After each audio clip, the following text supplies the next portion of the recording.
ya Allah, untuk engkau siksa di surga ini. Tapi jangan sampai ayahku engkau siksa begini ya Allah.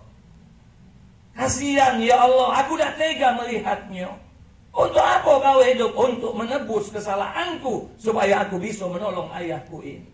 Apa kata Allah? Duhai hambaku, kalau dulu mungkin engkau di dunia sebagai seorang anak yang pernah durhaka dengan wong tuamu, ayahmu.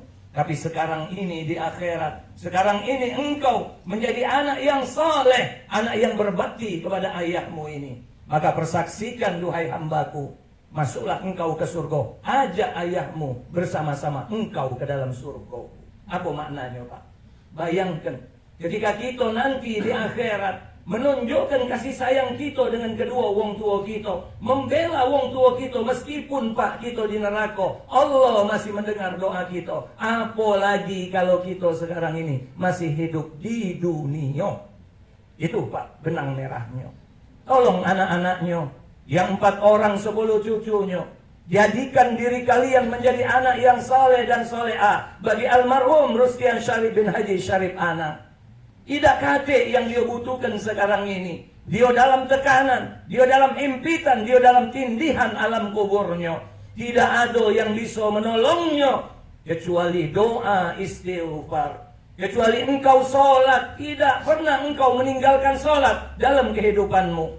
Kami wasiatkan kepada anak-anaknya dan kepada siapapun yang punya wong tua yang sudah meninggal dunia, jadikan sholat sebagai pertolongan yang terbaik buat wong tua kita di alam kuburnya. Karena wong tua kita ketika dia sudah dikuburkan, ada 3 hal yang ditunggunya Pak. Yang pertama, wong meninggal itu di alam kuburnya nunggu kapan hari kiamat. Yang kedua, dia akan nunggu kabar dari anak-anaknya tentang anak-anaknya. Yang ketiga, dia nunggu kabar doa istighfar amal soleh yang dikirimkan, yang pahalanya disampaikan dengan dia. Bahwasannya wong tua kita akan mendapatkan kabar baik dan kabar buruk tentang keadaan anak-anaknya. Ketika dia mendapat kabar anak-anaknya beramal soleh, anak-anaknya tidak pernah meninggalkan sholat, senyum dia Pak, bahagia dia. Aqrabu ma yakunul abdu min rabbih wa huwa sajid fa aksirud doa. Dekat seorang hamba kepada Rabbnya adalah ketika dia sujud di dalam sholat. Fa aksirud doa. Maka kami wasiatkan jangan pernah tinggalkan sholat, duhai anak-anakku. Duhai saudaraku, jangan pernah meninggalkan sholat. Duhai saudara-saudaraku, demi Allah, sholat yang kita lakukan, doa yang kita panjatkan di dalam sujud kita, Subhana Rabbiyal A'la wa bihamdi 3 kali. Kita sempatkan kita berdoa, Rabbil firli wali walidayya, Allahumma gfir lahu, Allahumma arhamhu. Bayangkan Pak, 4 anaknya ditambah 10 cucunya, 14. Sehari semalam ada 17 rakaat. 1 rakaat 2 kali sujud, berarti 34 kali kita sujud. Kalau sekali baik 1 orang anaknya berdoa Rabbil firli wali walidayya, dikali 14 itu sudah berapa banyak? Dia mendapatkan ampunan Allah. Bahkan kalaulah dia maaf, kita tidak pernah tahu keadaannya. Kalaulah dia sedang diazab karena dosanya, maka dengan barokah keberkahan doa ampunan ini, maka malaikat akan menghentikan daripada siksanya kepada wong tua kita. Bu, oh ibu, dengar ya.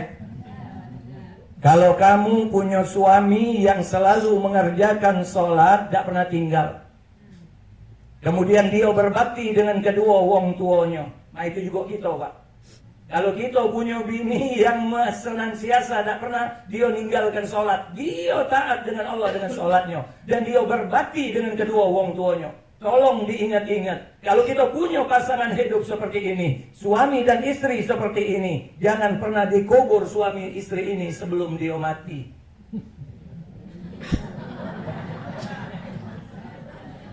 Kan? Awo kan? Paham gak maksudnya Pak? Uji Pak Ustaz, kok dia belum mati nak dikubur? Iyalah puluh, maknanya tahankan. Meskipun dia mungkin Bapak Ibu secara materi dia tak punya. Maaf, mungkin sekarang dia mungkin sudah tua, ibu itu tidak cantik lagi. Tapi kalaulah 2 hal itu ada pada dirinya, maka peganglah erat-erat pasangan hidup kita itu. Sesungguhnya itulah yang akan menolong kita dunia dan akhirat. Hidup kita ini Pak, Semakin ke sini, kalau kita semakin tua, Pak, disitulah ujiannya. Kalau ibu dapat laki yang besar, tinggi, putih, berduit, baik pula, tidak pelit, ibu baik dengan dia, oh itu biasa. Karena apa? Karena suaminya bagus. Tapi inilah dapat suami pendek, kecil, hitam, pensiunan, sakit-sakitan pula, banyak kendak bertingkah, pelit pula, tapi ibu baik dengan suaminya itu. Maka disitulah nilai kita di hadapan Allah Subhanahu wa ta'ala. Kemudian selanjutnya yang ingin kami wasiatkan dengan keluarga besar. Ingat-ingat ya, anak-anaknya yang 4 orang 10 cucunya. Kalau merasa kalian kehilangan, maka ibundamu yang sekarang ini masih ada, dialah orang yang paling merasa kehilangan dengan ditinggalkannya almarhum. Tolong anak-anaknya jago ibundamu ini. Kalau satu pintu surgamu sudah diambil oleh Allah, maka jago nih yang satu pintu surga ini. Tolong kebahagiaan wong tua itu adalah ketika kita adik-beradik ini menjaga tali silaturahim. Senantiasa kita menjaga hubungan antar adik-beradik. Alhamdulillah di sini masih ada emaknya, Pak. Kita baru melihat bagaimana hubungan persaudaraan kita dengan saudara-saudara kita. Kapan? Ketika kita wong tua lah meninggal galau. Kelihatan, Pak, ada yang jadi mak lampir, ada yang jadi gerandong, ada tak? Ada. Berapa banyak, Pak, hubungan kekeluargaan rusak. Oleh karena apa? Oleh karena tak katik lagi wong tua yang selama ini mendamaikan kita. Tolong jago nian, ibumu jago. Jangan sampai orang tuamu yang sekarang Allah sudah ambil pintu surganya, sudah diambil dari dirimu. Jangan kau sio-siokan lagi pintu yang sikok lagi. Kemudian selanjutnya, ingat-ingat, almarhum ini manusia biasa. Kalau dia pernah punya salah, tugas anak-anaknya memutus kesalahannya. Ya, sering-sering datang dengan kawan-kawannya yang selama ini dia datangi. Tanya-tanya mana wong tua gitu. Kalau ada kebaikannya teruskan. Tapi kalau ada dia keburukannya, mohon anak-anaknya putus.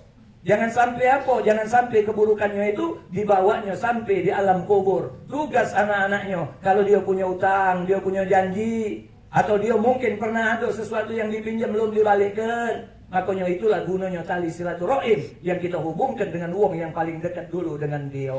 Supaya apa? Supaya anak-anaknya kalau ada kebaikannya diteruskan kebaikannya, tapi kalau ada keburukannya tugas kalian untuk memutus keburukan yang pernah dibuatnya, mintakan maaf atas dosa-dosanya. Terhadap hartonya, nah ini perlu kami sampaikan. Ya, kalau almarhum meninggalkan harta, ingat-ingat ya, harta yang ditinggalkan oleh orang yang meninggal dunia tidak serta-merta menjadi milik daripada istrinya. Bu, Ibu, ya. Jadi harta yang di rumah itu tidak serta-merta milik kamu, kecuali lah diinjak oleh lakimu. Ini kan ada istilah, Pak, duit laki, duit bini. Duit bini, duit. Hah? Itu lemahnya dia. Duit bini, duit laki, duit bini. Tidak baca, Pak. Ya, tolong harta yang ditinggalkan almarhum ini baik-baik. Jago amanahnya. Kalau dia punya utang, ambilkan dari hartanya. Kalau dia pernah punya janji, ambilkan. Kalau dia pernah punya wasiat, sepertiga hartanya boleh diwasiatkan, tapi tidak boleh kepada ahli warisnya. Maka setelah meninggal dunia, maka harta ini menjadi hak seluruh ahli warisnya. Berapa kok anak lanangnya? Siko, anak betinonya?